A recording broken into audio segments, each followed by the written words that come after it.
អាវុធទំនើបបំផុតទាំង5របស់ថៃដែលបានយកមកវាយប្រហារកម្ពុជាកាលពីពេលថ្មីនេះ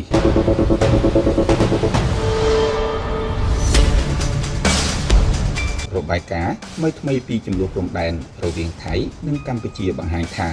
យោធាថៃបានធ្វើបច្ចុប្បន្នភាពឃ្លាំងអាវុធរបស់ខ្លួនជាមួយនឹងប្រព័ន្ធទំនើបរួមមានយន្តហោះចម្បាំង Gripen នាវាផ្ទុកថ្មើរជើង Striker និងយន្តហោះចម្បាំង F-16 ប្រទេសថៃមានយោធាដែលទទួលបានថវិកាល្អនិងកម្លាំងទ័ពអាកាសដ៏ទំនើបដោយផ្ដោតលើការធ្វើទំនើបកម្មសព្វាវុធរបស់ខ្លួនបច្ចុប្បន្នភាពទាំងនេះឆ្លុះបញ្ចាំងពីការបដិញ្ញាចិត្តរបស់ប្រទេសថៃក្នុងការរក្សាវត្តមានយោធាដ៏រឹងមាំនិងផ្នែកបច្ចេកវិទ្យានៅក្នុងតំបន់ចំនួនជាមួយកម្ពុជាបានដើរតួជាកាតាលីករសម្រាប់បង្ហាញនិងមានសក្តានុពលក្នុងការពន្លឿនទំនើបកម្មនយោធាថៃសម្រាប់ថ្ងៃនេះខ្ញុំសូមនាំយកនៅអាវុធយុទ្ធភ័ណ្ឌទំនើបបំផុតទាំង5របស់កងទ័ពថៃដែលបានវាយប្រហារមកលើកម្ពុជាដែលទើបតែកន្លងទៅថ្មីនេះទាំងផ្លូវគោកនិងផ្លូវអាកាសចង់ដឹងថាអាវុធទំនើបបំផុតរបស់ថៃទាំង5ប្រភេទនោះមានអ្វីខ្លះសូមតាមដានទស្សនាវីដេអូរហូតដល់ចប់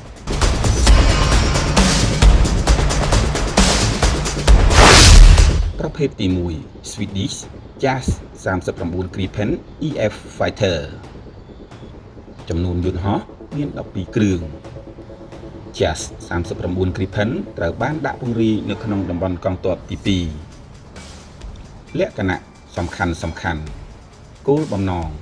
ដើម្បីកំទេចយន្តហោះគ្មានមនុស្សបើកខ្នាតតូចលឿននិងទាបដែលពិបាកវាយប្រហារដោយអាវុធឬកាំជ្រួចធម្មតា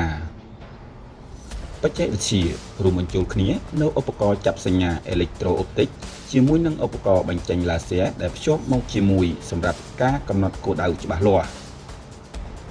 ផលប៉ះពាល់ប្រតិបត្តិការពង្រឹងការការពារដែនអាកាសជាស្រទាប់របស់ប្រទេសថៃ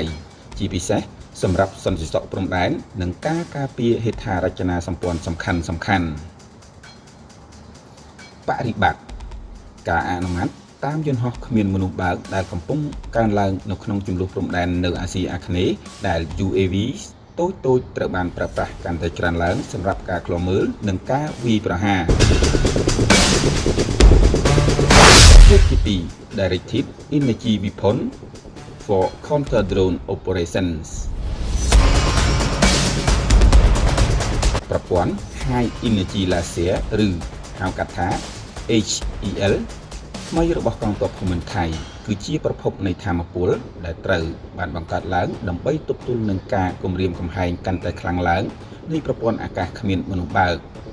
វាត្រូវបានដំឡើងក្នុងតំបន់កងទ័ពទី2វាមានសមត្ថភាពក្នុងការរុករកតាមដាននិងកំទេចយន្តហោះគ្មានមនុស្សបើកក្នុងពេលវេលាជាក់ស្ដែងដោយកាំរស្មីឡាស៊ែរនិងសមាសធាតុសំខាន់ដែលបណ្ដាលឲ្យមានការខូចខាតដោយកម្ដៅដែលអាចកំទេចគោលដៅឲ្យដំណើរការបានលក្ខណៈសំខាន់តួនាទីចម្បងការការពារដែនអាកាសរយៈចម្ងាយខ្លីប្រឆាំងនឹងយន្តហោះគ្មានមនុស្សបើកខ្នាតតូចទៅមធ្យមការកំណត់គោលដៅឧបករណ៍ចាប់សញ្ញាអេឡិចត្រូអុបទិកនិង Infrared សម្រាប់រុករកនិងការតាមដានយន្តហោះគ្មានមនុស្សបើកបានយ៉ាងច្បាស់លាស់វិធីសាស្ត្រតភ្ជាប់កាំរស្មីឡាស៊ែរដែលមានថាមពលខ្លាំងបណ្ដាលឲ្យឡើងកម្ដៅខ្លាំងឬខូចខាតរចនាសម្ព័ន្ធទាំងស្រុងគុណសម្បត្តិអាចធ្វើប្រតិបត្តិការបានភ្លាមដោយរយៈល្បឿននៃពន្លឺមានតម្លៃទាបជាងបើប្រៀបធៀបទៅនឹងតម្លៃរបស់កាំជ្រួចការប្រើប្រាស់ប្រតិបត្តិការពារមូលដ្ឋានយោធាតំបន់ព្រំដែននិងហេដ្ឋារចនាសម្ព័ន្ធខ្លីៗពីការឆ្លប់យកកាចនឹងយន្តហោះគ្មានមនុស្សបើកសារៈសំខាន់ជាយុទ្ធសាស្ត្រប្រព័ន្ធ HEL នេះសម្គាល់ការចូលរួមរបស់ប្រទេសថៃនៅក្នុងបច្ចេកវិទ្យាការពារដែលមានមូលដ្ឋានលើឡាស៊ែរដែលផ្ដល់នូវសមត្ថភាពឆ្លើយតបយ៉ាងរហ័សនិងស្ងាត់ដែលបំពេញបន្ថែមការការពារដែនអាកាសបែបបច្ចេកវិទ្យាវាឆ្លុះបញ្ចាំងពីនិន្នាការក្នុងតំបន់កាន់តែទូលំទូលាយ នៃការទទួលយកអាវុធថាមពលដើម្បីដោះស្រាយសង្គ្រាមយន្តហោះគ្មានមនុស្សបើកនៅក្នុងចំនួនបែបសម័យទំនើប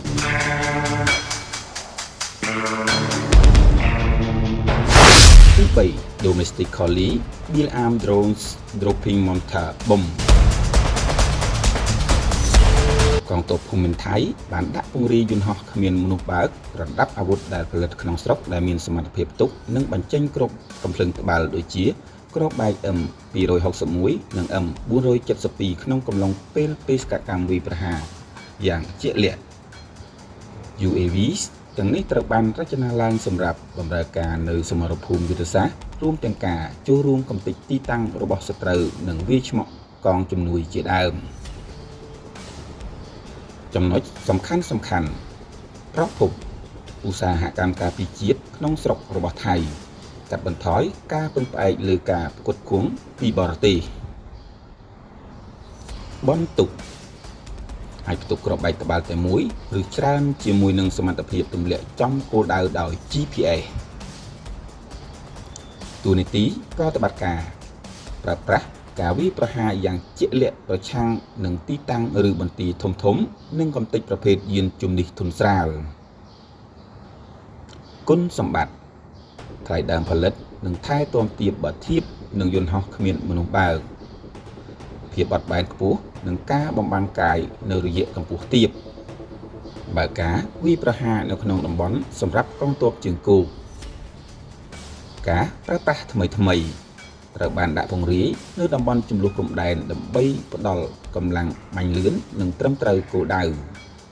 ការអភិវឌ្ឍនេះបង្ហាញពីការជំរុញរបស់ថៃដែលឆ្ពោះទៅរកឧបករណ៍សង្គ្រាមមិនស៊ីមេទ្រីដោយប្រើប្រាស់យន្តហោះគ្មានមនុស្សបើកសម្រាប់ទាំងប្រតិបត្តិការឆ្លុបយកការនិងប្រតិបត្តិការវាយលុកលើប្រទេសកម្ពុជាប្រភេទទី4 BQZ 195T Chinese Assault Rifle for Special Operations BQZ 195T គឺជាកាំភ្លើងវែងប្រភេទ5កណ្ដកសញ្ញា56 គុណនឹង45 មីលីម៉ែត្រដ៏ទំនើបដែលផ្គត់ផ្គង់ដោយប្រទេសចិនហើយថ្មីនេះត្រូវបានអនុម័តដោយអង្គភាពប្រតិបត្តិការពិសេសរបស់កងទ័ពភូមិន្ទថៃ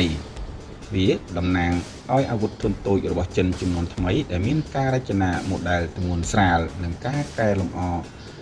ergonomics សម្រាប់ប្រតិបត្តិការនិងការបើកប្រើប្រាស់បេសកកម្មពិសេសគុណសម្បត្តិមានទម្ងន់ស្រាលនិងអាចបត់បែនសម្រាប់ប្រមាញ់ក្នុងទីក្រុងឬក្នុងព្រៃមានភាពជឿជាក់ខ្ពស់ក្រោមលក្ខខណ្ឌអាកាសធាតុចម្រុះការកំណត់រចនាសម្ព័ន្ធដែលអាចបត់បែនបានសម្រាប់ទម្រង់បេសកកម្មផ្សេងគ្នាតួនាទីប្រតិបត្តិការបំពាក់គ្រឿងឥស្សរជនរបស់ប្រទេសថៃសម្រាប់ការប្រឆាំងភេរវកម្មការឆ្លូបយកការនិងប្រតិបត្តិការពិសេសឆ្លងព្រំដែនការទិញយក QBZ 195T របស់ប្រទេសថៃគឺជាការដាក់ពង្រាយការនាំចេញលើកដំបូងនៃកាំភ្លើងនេះដោយគូបញ្ជាក់ពីទំនាក់ទំនងយោធានិងឧស្សាហកម្មកាន់តែជិតស្និទ្ធរវាងប្រទេសថៃនិងប្រទេសចិនប្រភេទទី5 Battery Powers Upgrade for VT4 and Stingray Tank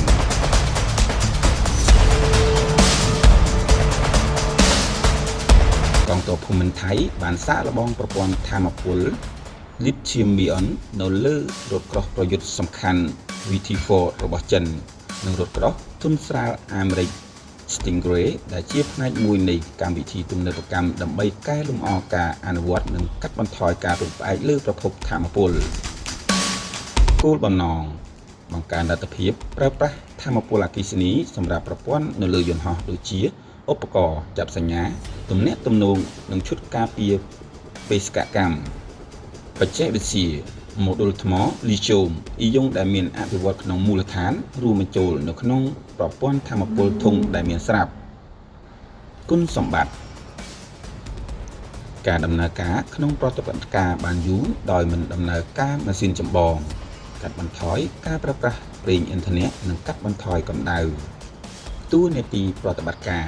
គ្រប់គ្រងប្រតិបត្តិការនិងអនុញ្ញាតឲ្យរថក្រោះដំណើរការប្រព័ន្ធឃ្លាំមើលនិងកំណត់គោលដៅដោយស្ងៀមស្ងាត់នៅក្នុងទីតាំងនៃស្ថានីយ